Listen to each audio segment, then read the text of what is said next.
ஓம் சாந்தி. 8/5/2024. இனிமையான குழந்தைகளே, உலகத்திலுள்ள ஆத்மாக்கள் அனைவரும் அறியாமையிலும் துக்கத்திலும் உள்ளனர். நீங்கள் அவர்களுக்கு உபகாரம் செய்யுங்கள். பாபாவின் அறிமுகத்தை கொடுத்து மகிழ்ச்சி அடைய செய்யுங்கள். அவர்களின் கண்களை திறந்து விடுங்கள். கேள்வி: கிளை நிலையத்தின் வளர்ச்சிக்கான ஆதாரம் என்ன? பதில்: சுயநலமற்ற உண்மையான மனதுடன் கூடிய சேவை. உங்களுக்கு எப்பொழுதும் சேவையில் ஆர்வம் இருக்குமானால் உண்டியல் நிறைந்து கொண்டே இருக்கும். எங்கே சேவை செய்ய முடியுமோ அங்கே ஏற்பாடு செய்ய வேண்டும். யாரிடமும் கேட்கக்கூடாது.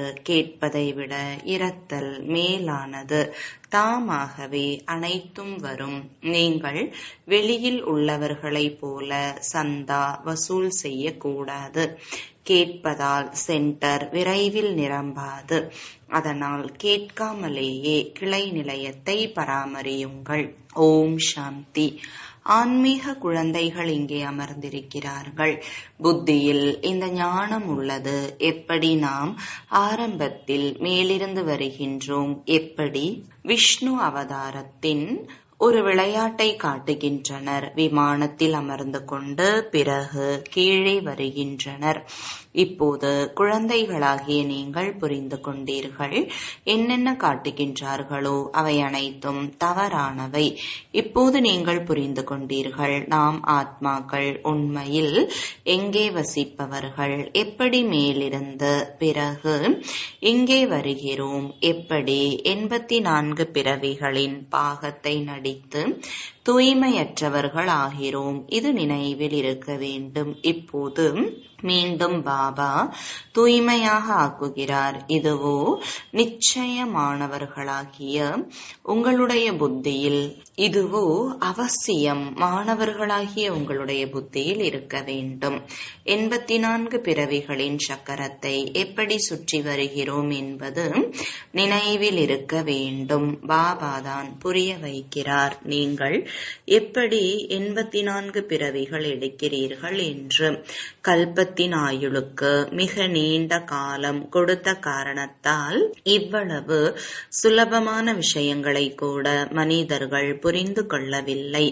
அதனால் குருட்டு நம்பிக்கை என்று சொல்லப்படுகிறது. வேறு என்னென்ன தர்மங்கள் உள்ளனவோ அவை எப்படி உருவாகின்றன என்பதையும் நீங்கள் அறிவீர்கள். மறுபிறவி எடுத்து எடுத்து பாகத்தை நடித்து நடித்து இப்போது கடைசியில் வந்து சேர்ந்து இருக்கிறீர்கள். இப்பொழுது மீண்டும் திரும்பிச் செல்கிறீர்கள். இந்த ஞானம் குழந்தைகளாகிய உங்களுக்கு தான் உள்ளது. உலகில் வேறு யாரும் இந்த ஞானத்தை அறிந்திருக்கவில்லை. 5000 ஆண்டுகளுக்கு முன்பு சொர்க்கம் இருந்ததாக சொல்கிறார்கள். ஆனால் அது என்னவாக இருந்தது என்பது அவர்களுக்கு தெரியாது. நிச்சயமாக ஆதி சனாதன தேவி தேவதைகளின் ராஜ்யம் இருந்தது. இதை முற்றிலும் அறியாமல் இருக்கிறார்கள். நீங்கள் புரிந்து கொண்டிருக்கிறீர்கள். நாமும் முதலில் தெரியாமல் தான் இருந்தோம். மற்ற தர்மங்களை சார்ந்தவர்கள் இதுபோல தங்கள் தர்ம ஸ்தாபர்களை பற்றியே அறியாதவர்களாக இருப்பது இல்லை. நீங்கள் இப்போது அறிந்து கொண்டவர்களாக ஞானம் நிறைந்தவர்களாக ஆகியிருக்கிறீர்கள். மற்றும் உள்ள முழு உலகத்தினரும் அறியாமல் இருக்கிறார்கள். நாம் எவ்வளவு புத்திசாலிகளாக ஆகியிருந்தோம். பிறகு இப்போது புத்தியற்றவர்களாக எதுவும் அறியாதவர்களாக ஆகியிருக்கிறோம். மனிதர்களாக இருந்து கொண்டு அல்லது நடிகர்களாக இருந்து கொண்டு நாம் அறியாமல் இருந்தோம். ஞானத்தின் தாக்கத்தை பாருங்கள் எப்படி இருக்கிறது. இதை நீங்கள் தான் அறிவீர்கள். ஆக குழந்தைகளாகிய உங்களுக்கு உள்ளுக்குள் எவ்வளவு மகிழ்ச்சி பொங்கி எழ வேண்டும். எப்போது நடைமுறையில் அனுபவமாகிறதோ அப்பொழுதுதான் உள்ளுக்குள் அந்த மகிழ்ச்சி வரும். நீங்கள் அறிவீர்கள். நாம் ஆரம்பத்தில் எப்படி வந்தோம், பிறகு எப்படி சூத்ர குலத்திலிருந்து பிராமண குலத்திற்கு மாறினோம், இந்த சிருஷ்டி சக்கரம் எப்படி சுழல்கிறது என்பதை உங்களை தவிர உலகில் வேறு யாரும் அறிந்து கொள்ள மாட்டார்கள். உள்ளுக்குள் இந்த ஞான நடனம் நடைபெற வேண்டும். பாபா நமக்கு எத்தகைய அற்புதமான ஞானத்தை கொடுக்கின்றார். இந்த ஞானத்தின் மூலம் நாம் நமது ஆஸ்தியை பெறுகிறோம். எழுதப்பட்டும் உள்ளது, ராஜயோகத்தின் மூலம் நான் உங்களை ராஜாவுக்கெல்லாம் மேலான ராஜாவாக ஆக்குகிறேன். ஆனால் எதுவும் புரியவில்லை. இப்போது புத்தியில் முழு ரகசியமும் வந்துவிட்டது. நாம் சூத்ரரில் இருந்து இப்போது மீண்டும் பிராமணர் ஆகியிருக்கின்றோம். இந்த மந்திரமும் புத்தியில் உள்ளது. பிராமணர் நாம் தான், பிறகு தேவதை ஆவோம். பிறகு நாம் இறங்கி இறங்கி கீழே வருகிறோம். எவ்வளவு மறுபிறவி எடுத்து சுற்றி வருகிறோம். ஞானம் புத்தியில் இருக்கும் காரணத்தால் மகிழ்ச்சியும் இருக்க வேண்டும். மற்றவர்களுக்கும் இந்த ஞானம் எப்படி கிடைக்கும்? எவ்வளவு சிந்தனைகள் நடைபெற்று கொண்டு இருக்கின்றன. எப்படி அனைவருக்கும் பாபாவின் அறிமுகத்தை கொடுப்பது? பிராமணர்களாகிய நீங்கள் எவ்வளவு உபகாரம் செய்கிறீர்கள். யார் முற்றிலும் அறியாமையில் இருக்கிறார்களோ அவர்களை சதா சுகமானவர்களாக ஆக்க வேண்டும். கண்கள் திறக்க வேண்டும். மகிழ்ச்சி ஏற்படுகின்றது அல்லவா? யாருக்கு சேவையில் ஆர்வம் உள்ளதோ அவர்களுக்கு உள்ளுக்குள் அளவற்ற மகிழ்ச்சி இருக்க வேண்டும். நாம் ஆத்மாக்கள் எங்கே வசிப்பவர்கள்? பிறகு எப்படி வருகிறோம்? பாகத்தை நடிப்பதற்கு எவ்வளவு உயர்ந்தவர்களாக ஆகின்றோம். பிறகு எப்படி கீழே இறங்கி வருகிறோம். பிறகு ராவண ராஜ்யம் எப்போது ஆரம்பமாகிறது? இப்போது புத்தியில் வந்துள்ளது. பக்தி மற்றும் ஞானத்திற்கு இடையில் இரவுக்கும் பகலுக்குமான வேறுபாடு உள்ளது. ஆரம்பத்திலிருந்து பக்தி யார் செய்து இருக்கிறார்கள்? நீங்கள் சொல்வீர்கள், முதலில் நாம் வந்தோம் என்றால் அதிகமான சுகத்தை பார்த்தோம். பிறகு நாம் பக்தி செய்ய துவங்கினோம். பூஜைக்கு உரியவர் மற்றும் பூஜாரி, இதில் எவ்வளவு வேறுபாடு? உங்களிடம் இப்பொழுது எவ்வளவு ஞானம் உள்ளது? மகிழ்ச்சி இருக்க வேண்டும் அல்லவா? எப்படி நாம் 84 பிறவிகளின் சக்கரத்தை சுற்றி வந்திருக்கிறோம். எங்கே 84 பிறவிகள்? எங்கே 84 லட்சம்?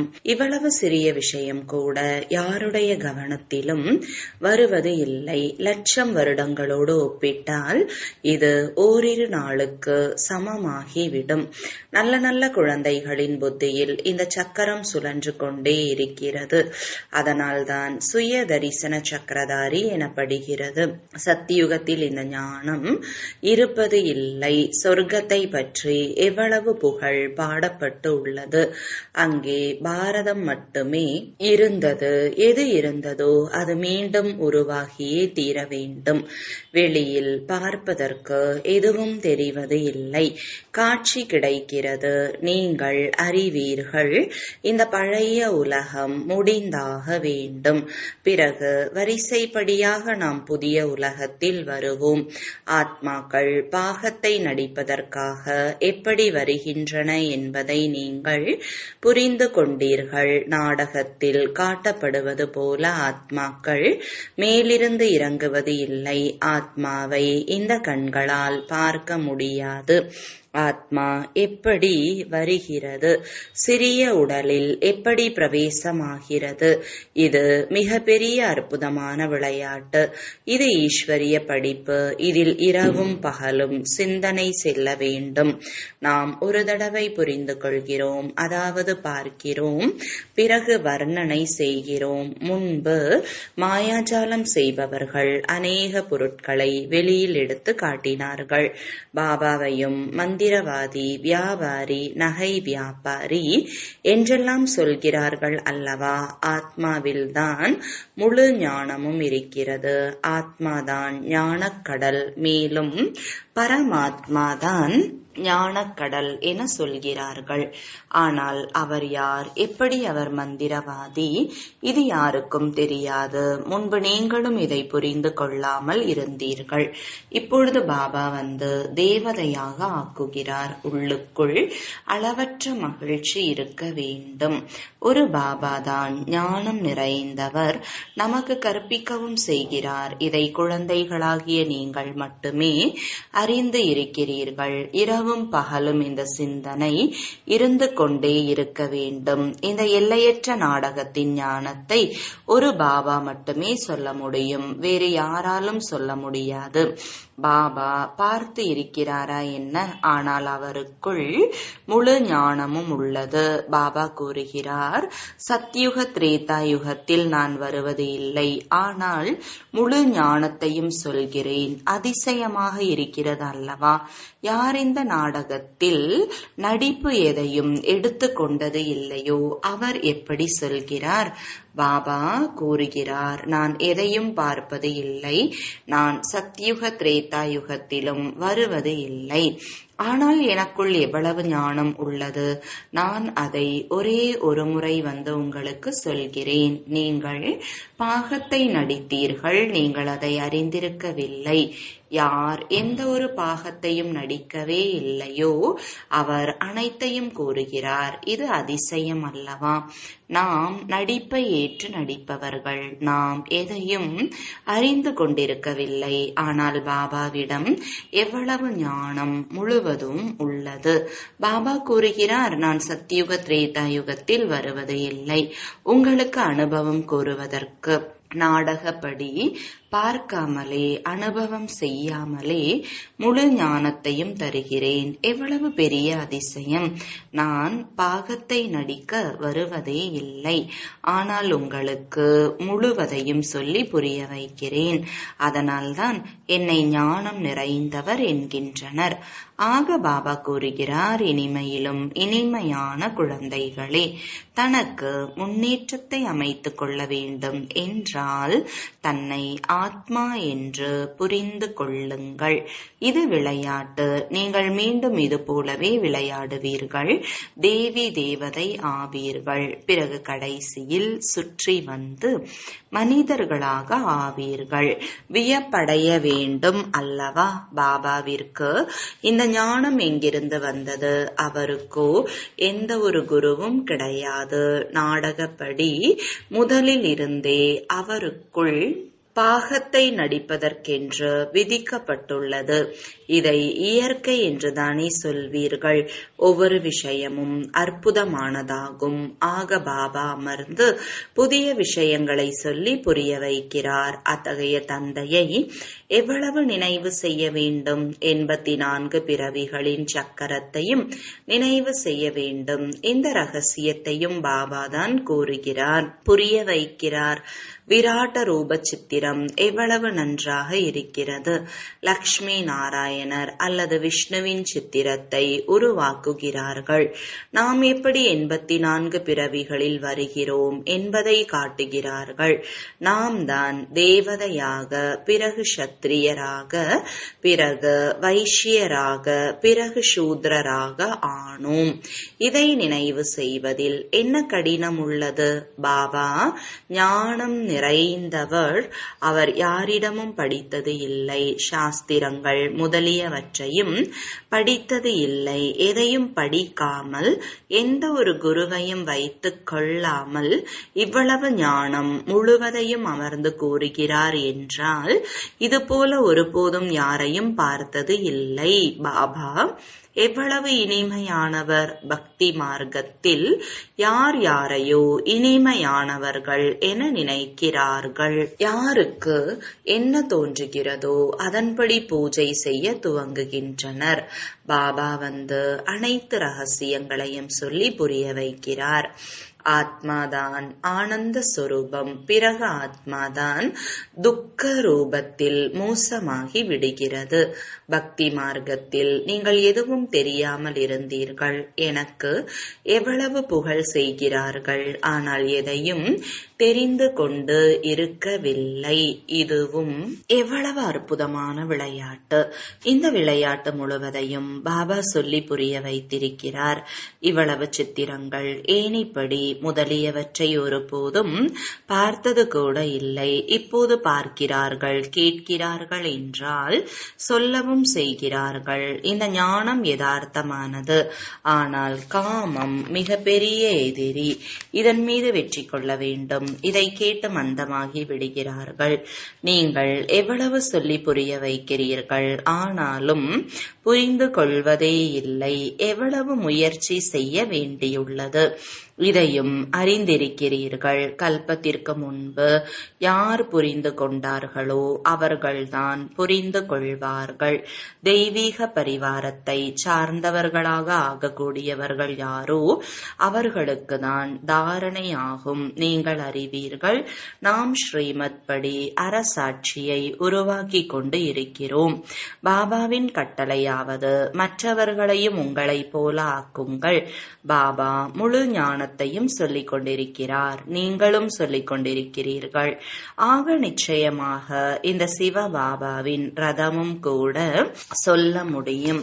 ஆனால் தம்மை குப்தமாக ஆக்கிக் கொள்கிறார். நீங்கள் சிவபாபாவை நினைவு செய்து கொண்டு இருங்கள். இவருக்கு புகழ் கூட செய்ய வேண்டாம். அனைவருக்கும் சத்கதி அளிப்பவர், மாயையின் சங்கிலியிலிருந்து விடுவிப்பவர் ஒருவர்தான். பாபா எப்படி வந்து உங்களுக்கு புரிய வைக்கிறார்? இது குழந்தைகளாகிய உங்களை தவிர வேறு யாருக்கும் தெரியாது.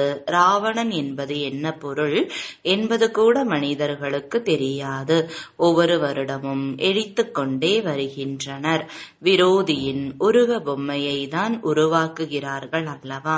உங்களுக்கு இப்போது தெரிந்துவிட்டது, ராவணன் பாரத தேசத்தின் விரோதி. பாரதத்தை எவ்வளவு துக்கம் நிறைந்ததாக ஏழையாக ஆக்கிவிட்டுள்ளான். அனைவரும் 5 விகாரங்களாகிய ராவணனுடைய கூண்டிற்குள் அடைபட்டு உள்ளனர். குழந்தைகளுக்கு உள்ளுக்குள் இது வர வேண்டும். எப்படி மற்றவர்களை ராவணனிடமிருந்து விடுவிப்பது? சேவை நடைபெற முடியும் என்றால் அதற்கான ஏற்பாடு செய்ய வேண்டும். உண்மையான மனதுடன், சுயநலமற்ற உணர்வுடன் சேவை செய்ய வேண்டும். பாபா கூறுகிறார், இத்தகைய குழந்தைகளின் உண்டியலை நான் நிரப்புகிறேன். நாடகத்தில் இது நிர்ணயிக்கப்பட்டுள்ளது. சேவைக்கான நல்ல வாய்ப்பு இருக்குமானால் இதில் கேட்க வேண்டிய தேவையும் இல்லை. பாபா சொல்லி இருக்கிறார், சேவை செய்து கொண்டே இருங்கள்.